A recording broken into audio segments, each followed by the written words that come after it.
ഈ വീഡിയോ എന്ന് പറഞ്ഞിട്ടുണ്ടെങ്കിൽ ഓണം ക്ലീനിങ്ങിൻ്റെ വീഡിയോ ആണ് കേട്ടോ. ഇത് ഞാൻ ഒറ്റ ദിവസം ചെയ്യുന്നതല്ല, പല പല ദിവസങ്ങളിലായിട്ട് ചെയ്ത വീഡിയോ ഒറ്റ വീഡിയോ ആയിട്ട് ഇടുന്നതാണ്. ഈ ക്ലീനിങ് എല്ലാം തന്നെ ഞാൻ ചിങ്ങത്തിന് മുമ്പേ ചെയ്ത് തീർത്താണ്. ഈ റൂം ഞാൻ കർക്കിടകത്തിന് ക്ലീൻ ചെയ്തായിരുന്നു, എന്നാലും കർട്ടനൊന്നും വെച്ച് ക്ലീൻ ചെയ്തിട്ടില്ലായിരുന്നു. അപ്പോൾ കർട്ടനൊക്കെ മാറ്റി, കർട്ടനും എല്ലാം ഞാൻ വർഷത്തിലൊരിക്കലേ കഴുകാറുള്ളൂ. കർട്ടനിലും ഫാനിലൊക്കെ അത്യാവശ്യം തന്നെ പൊടിയുണ്ട്. ഞാൻ തുണി കെട്ടിയിട്ടാണ് ചെയ്യുന്നത്, എനിക്കല്ലെങ്കിൽ പറ്റത്തില്ല. എനിക്ക് അലർജിയുടെ ഇഷ്യൂ ഉള്ളതുകൊണ്ട് തന്നെ ഈ പൊടി അടിച്ചിട്ടുണ്ടെങ്കിൽ പിന്നെ അന്നത്തെ ദിവസം കിടക്കാനോ ഉറങ്ങാനോ ഒന്നും പറ്റത്തില്ല. ഇത് എൻ്റെ ഒരു സബ്സ്ക്രൈബർ കുട്ടി പറഞ്ഞതായിരുന്നു, ഇങ്ങനെ നനഞ്ഞ തോർത്ത് കെട്ടിയിട്ടുണ്ടെങ്കിൽ പൊടി പെട്ടെന്ന് തന്നെ അകത്തോട്ട് കിടക്കത്തില്ല, മൂക്കിലധികം നമുക്ക് കിടക്കത്തില്ല. അത് ശരിക്കും വർക്കാകുന്നുണ്ട്, ഒട്ടും എനിക്ക് ബുദ്ധിമുട്ട് തോന്നാറില്ല ഇപ്പം. എത്ര തൂത്താലും മുറിയിൽ ഒരു 2 ആഴ്ച കൊണ്ട് തന്നെ പൊടി നല്ലോണം പിടിക്കുന്നുണ്ട്. ഇതൊക്കെ കണ്ണെൻ്റെ കുഞ്ഞിലേത്ത കിടത്തുന്ന ബെഡായിരുന്നു, അതൊക്കെ ഇങ്ങനെ സൂക്ഷിച്ച് വെച്ചേക്കാണ്. പ്രത്യേകിച്ച് കാര്യമൊന്നുമില്ല, എന്നാലും പിന്നെ അതൊക്കെ എടുത്ത് ഞാൻ മാറ്റി വെച്ച് മുറിയിൽ നിന്ന് അതെല്ലാം മാറ്റിയിട്ടുണ്ട്. ഈ ഒരു റൂമിൽ എനിക്ക് കട്ടിൽ അങ്ങോട്ടും ഇങ്ങോട്ടും എങ്ങും മാറ്റിയിടാൻ പറ്റത്തില്ല, കാരണം എല്ലാം അതിൻ്റേതായ സ്ഥലത്താണ് ഇരിക്കുന്നത്. എനിക്കിങ്ങനെ റൂമൊക്കെ ക്ലീൻ ചെയ്യുമ്പോൾ എല്ലാം ഒന്ന് മാറ്റിയിടണമെന്നൊക്കെ ഉണ്ട്. അപ്പോൾ ആ മുറിക്ക് വേറൊരു ലുക്ക് കിട്ടുമല്ലോ, എന്നാലും നമുക്കിത് എന്തൊക്കെയോ മാറ്റങ്ങൾ വന്ന പോലെ തോന്നും. പക്ഷെ ഇതിലൊന്നും ചെയ്യാൻ പറ്റത്തില്ല. അങ്ങനെ കട്ടിലെല്ലാം മാറ്റി അതിൻ്റെ അടിയിലും അത്യാവശ്യം പൊടിയും കളിപ്പാട്ടും അതും ഇതൊക്കെ ഉണ്ട്, എല്ലാം തൂത്തെടുത്തിട്ടുണ്ട്. പിന്നെ ഒരു തുണി കൊണ്ടുവന്ന് കണ്ണാടിയും എല്ലായിടവും ഞാൻ നല്ലോണം തൂത്ത് വൃത്തിയാക്കിയിട്ടുണ്ട്. ഫാനിലൊക്കെ പൊടി കളഞ്ഞായിരുന്നെങ്കിലും എന്നാലും ആ തുണി കൊണ്ട് ഒന്നുകൂടി ഒന്ന് തൂത്തെടുത്തിട്ടുണ്ട്. പൊടിയില്ലായിരുന്നു, അഴുക്ക് പിടിച്ച പോലെ ഉണ്ടാവുമല്ലോ. ഇപ്പം ഒന്ന് ഫാന് എല്ലാം ക്ലീൻ ആയിട്ടുണ്ട്. പിന്നെ പൊക്കമുള്ളതുകൊണ്ട് എനിക്കിതൊക്കെ ചെയ്യാൻ വലിയ ബുദ്ധിമുട്ടൊന്നും അങ്ങനെ തോന്നാറില്ല.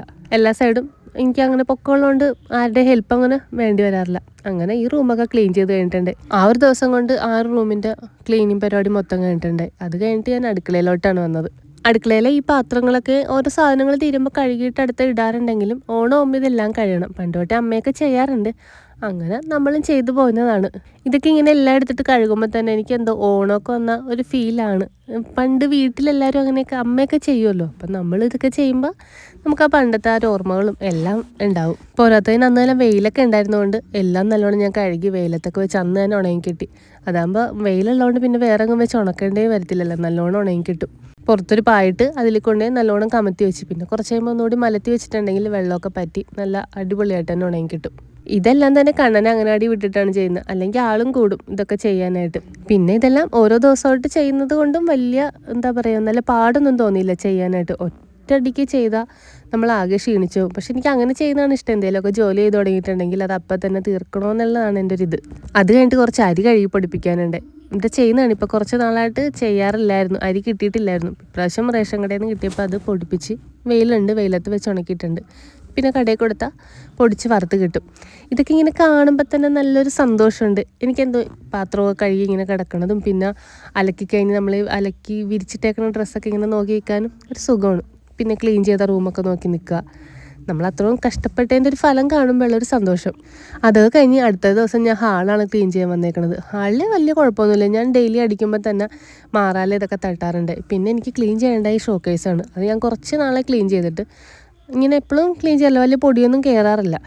അതും എല്ലാം ഇറക്കി നല്ലോണം ക്ലീൻ ചെയ്തിട്ട് നേരെ വന്ന അടുക്കളയിലാണ്. അടുക്കളയിൽ നമ്മൾ ഡെയിലി തൂക്കുന്നുണ്ടെങ്കിലും ഇതിൻ്റെ ഉള്ളിൽ നിന്നൊക്കെ എല്ലാം എടുത്ത് നല്ലൊരു ഡീപ്പ് ക്ലീൻ തന്നെ ചെയ്തിട്ടുണ്ട്. മാറാലും നല്ലോണം ഇടക്കൊക്കെ പിടിച്ചിട്ടുണ്ട്, അതെല്ലാം തൂത്ത് അതിൻ്റെ ഉള്ളിലെല്ലാം ഞാൻ ന്യൂസ് പേപ്പർ ഇട്ടിട്ടാണ് എല്ലാ സാധനവും എടുത്ത് വെച്ചേക്കുന്നത്. അങ്ങനെ ആ പഴയ ന്യൂസ് പേപ്പറൊക്കെ മാറ്റിയിട്ട് പുതിയ ന്യൂസ് പേപ്പർ വിരിച്ച് എല്ലാം എടുത്ത് വെക്കും. അവിടെ വലിയ പൊടിയൊന്നും എനിക്ക് തോന്നിയില്ലായിരുന്നു, ഈ മാറാലയുടെ ശല്യം മാത്രമേ തോന്നിയുള്ളൂ. അതൊക്കെ തട്ടിയിട്ട് പുതിയ ന്യൂസ് പേപ്പർ ഇട്ട് പാത്രങ്ങളൊക്കെ, ഇതൊക്കെ ചില്ല് പാത്രങ്ങൾ ഇവിടെ വിരുന്നുകാരൊക്കെ വരുമ്പോൾ മാത്രം എടുക്കുന്നതാണ്. പണ്ട് അമ്മയൊക്കെ ഇങ്ങനെ ചെയ്യുമ്പോൾ നമ്മൾ ഓർത്തിട്ടുണ്ടത് എന്തിനാന്ന്. പക്ഷേ ഇപ്പം നമ്മളും ആ ഒരു ഇതിലെത്തിയപ്പോഴത്തേനും ഞാനും അങ്ങനെയൊക്കെ തന്നെ ചില്ല് പാത്രമൊക്കെ മാറ്റി വെച്ചിട്ടുണ്ടാവും.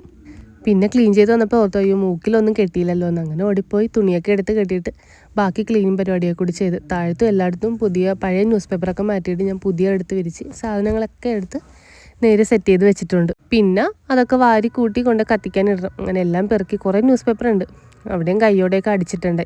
ഇങ്ങനെ ഈ തൂത്തുവാരിയിട്ട് വേണം എല്ലായിടത്തും നല്ലോണം ഒന്ന് തുടച്ചെടുക്കാനായിട്ട്. വലിയ അഴുക്കില്ല, ഇപ്പം മിറ്റിലിട്ടേക്കണോണ്ട് മണ്ണും ചെളിയൊന്നും അങ്ങനെ കയറാറില്ല. അത് കഴിഞ്ഞ് എല്ലായിടവും നല്ലോണം ഒന്ന് ഞാൻ തൂത്ത് തുടച്ചെടുത്തിട്ടുണ്ട്. ഈ ഒരു ക്ലീനിങ് കൂടി കഴിഞ്ഞാൽ എന്താ പറയുക, ക്ലീനിങ്ങിൻ്റേതായ എല്ലാ പരിപാടികളും കഴിഞ്ഞിട്ടുണ്ട്. ലാസ്റ്റ് ഘട്ടമാണ് ഈ ചവിട്ടിയൊക്കെ കഴുകൽ. ചവിട്ടിയൊക്കെ ഞാൻ ഒരു മന്തിൽ കഴുകാറുണ്ട്. പിന്നെ ഓണം ആകുമ്പോൾ എല്ലാം കർട്ടനും ബെഡ്ഷീറ്റും എല്ലാം നമ്മൾ ഉപയോഗിച്ചൊക്കെ എല്ലായിടത്തും അങ്ങനെ കഴുകിയിടും. ഇതേപോലെ തന്നെ 41-നും ചെയ്യാറുണ്ട്. ചവിട്ടിയും കർട്ടനും ബെഡ്ഷീറ്റും അങ്ങനെ എല്ലാ സാധനവും എടുത്ത് 41-നും കഴുകാറുണ്ട്. ഇതൊക്കെ പണ്ട് എനിക്ക് കഴുകാൻ ഭയങ്കര പാടായിരുന്നു ഈ ചവിട്ടിയൊക്കെ. പിന്നെ ഇതൊക്കെ ചെയ്ത് ഭയങ്കര എളുപ്പമായി തുടങ്ങി. നിത്യാഭ്യാസി ആനേനെ ചുമക്കും എന്ന് പറയുന്ന പോലെ ഇതൊക്കെ ഇപ്പോൾ എനിക്ക് എളുപ്പമായി. അങ്ങനെ ഫ്രിഡ്ജിൻ്റെയും എല്ലാം എടുത്ത് നല്ലോണം കഴുകി. ഇവിടെ കൂടി കഴുകി കഴിഞ്ഞാൽ ക്ലീനിങ്ങിൻ്റെ എല്ലാ പരിപാടിയും ഇന്ന് കഴിഞ്ഞിട്ടുണ്ട്. ഇവിടെ ഞാൻ മാസത്തിലൊരിക്കലും ഇങ്ങനെ ക്ലീൻ ചെയ്യാറുണ്ട്. മുറ്റത്ത് റോഡായതുകൊണ്ട് തന്നെ നല്ലോണം പൊടി അടിക്കാറുണ്ട്. അപ്പോൾ ഈ ഇടയിലെ ഇരിക്കണമെന്ന് നമ്മൾ തൂത്ത് കണ്ടിട്ടേ പോരത്തില്ല. അപ്പോൾ ഇങ്ങനെ നല്ലോണം കഴുകി കഴിയുമ്പോഴത്തേനും എല്ലാ പൊടിയും പോയി നല്ല ക്ലീനായിട്ട് കിടക്കും. അങ്ങനെ ആ പരിപാടിയും കഴിഞ്ഞു. ഇപ്പോൾ ഓണത്തിൻ്റേതായ മിക്ക ക്ലീനിങ് പരിപാടിയും മിക്കന്നല്ല എല്ലാ പരിപാടിയും കഴിഞ്ഞിട്ടുണ്ട്. അപ്പോൾ പുതിയ വിശേഷവുമായിട്ട് നമുക്ക് അടുത്തൊരു വീഡിയോയിൽ കാണാം കേട്ടോ. ഇങ്ങനത്തെ ക്ലീനിങ് വീഡിയോസൊക്കെ നിങ്ങൾക്ക് ഇഷ്ടപ്പെടുന്നുണ്ടെന്ന് അറിഞ്ഞതിൽ എനിക്ക് ഒരുപാട് സന്തോഷമുണ്ട്. ഇതെന്നോട് കുറച്ച് റിക്വസ്റ്റ് ചെയ്തായിരുന്നു ഇതൊന്ന് ലോങ് വീഡിയോ ആയിട്ട് ഇടുമോയെന്ന്. അതുകൊണ്ടാണ് ഇതിപ്പോൾ ഞാൻ ഷോർട്ടായിട്ട് അപ്ലോഡ് ചെയ്തതായിരുന്നു, എങ്കിൽ കൂടി ലോങ് വീഡിയോ ആയിട്ട് ഇടുന്നത്.